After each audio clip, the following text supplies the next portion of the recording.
के गरिरहेछस् तिमी? ढुक्का खोल्दैछु। यसरी थोरै खुल्छ, कसरी खुल्छ? एडभान्स जिम हो। यहाँ हेर, यहाँ यसरी फिङ्गरप्रिन्ट लगाउने, त्यसपछि यसरी चुक्कुन खोल्ने र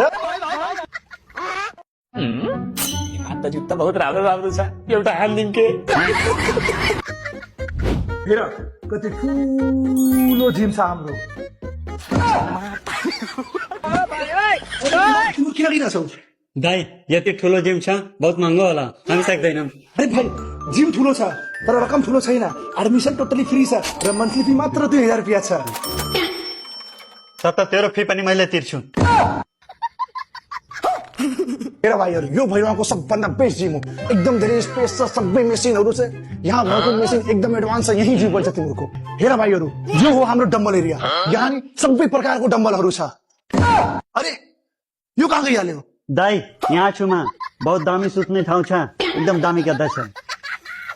अरे भाइ यो सुत्ने ठाउँ होइन हो, यो त सेफ्टीको लगाएको गद्दा हो। उठ उठ उठ उठ जल्दी उठ। हैन म तिमीलाई अरू जिम देखाउँछु। अरे दाई यो के गरिराख्नु भएको छ? अरे भाइ म बताइरहेको छु। हेर यो भनेको ट्राइसेप एक्सर्साइज हो। यसलाई यसरी तल लिएर आउने, हल्का डाउन, अनि यसरी बम बाहिर, त्यसपछि यसलाई यसरी पुश गर्ने, बुझ्यौ नि? यसलाई ट्राइसेप एक्सर्साइज भन्छ।